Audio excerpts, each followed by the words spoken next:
शिवसेना पक्ष आणि धनुष्यबाण चिन्हाच्या प्रकरणी सुप्रीम कोर्टामध्ये सुनावणी आज पार पडलेली आहे आणि त्यानंतर आता मंगळवारी पुढली सुनावणी होणार आहे। शिवसेना पक्ष आणि चिन्हावर सध्या सर्वोच्च न्यायालयामध्ये सुनावणी सुरू आहे। शिवसेना पक्ष आणि चिन्हाबाबतची सुनावणी आज संपलेली आहे आणि यावेळेला कोर्टात युक्तिवादही करण्यात आलेला आहे। कोर्टात नेमकं काय झालं बघूया। कपिल सिब्बल यांनी कोर्टात युक्तिवाद केला।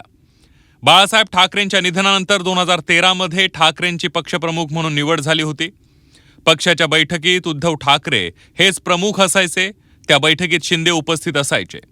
शिवसेना आमदारांच्या पक्षबदलाचा मुद्दा निवडणूक आयोगाने विचारात घेण्यास नकार दिला, कारण त्यांच्याकडे 2018च्या पक्ष घटनेची प्रत नव्हती। जेव्हा नवीन पदाधिकारी नियुक्त झाले तेव्हा निवडणूक आयोगाला पत्र लिहिलं आणि सुधारित घटना सादर केली। सुधारित घटनेकडे पाहणार नाही आणि जुनी घटना अलोकतांत्रिक असल्यानं पाहणार नाही असं निवडणूक आयोगानं सांगितलं।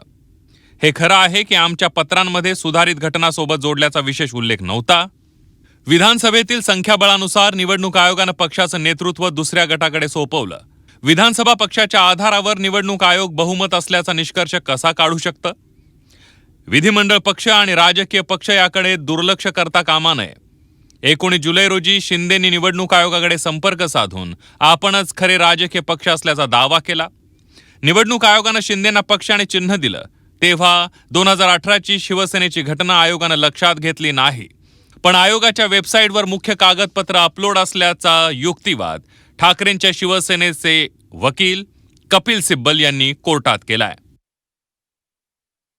हे सगळं सरळ अगदी सूर्यप्रकाशा इतकं स्वच्छ आहे की यामध्ये कोणीही कुठचाही वाद प्रतिवाद केला असेल तरी तो टिकून राहणारा नाही आहे। कारण शिवसेना प्रमुख आदरणीय हिंदुहृदय सम्राट बाळासाहेब ठाकरे यांनी निर्माण केलेली शिवसेना ही शिवसेना आज उद्धव बाळासाहेब ठाकरे जे शिवसेना पक्षाचे पक्षप्रमुख आहेत त्यांचीच आहे।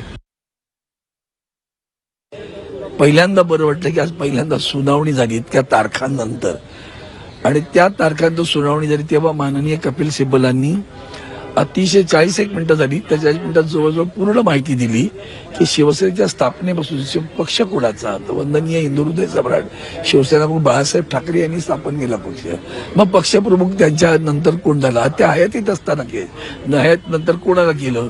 हयातीत असताना कार्याध्यक्ष होते उद्धवजी ठाकरे, मग त्यांच्यानंतर पक्षप्रमुख झाले तेव्हा हे सगळेजण त्यांच्या सोबत होते। जे गेलेत ना ते सगळे सोबत होते।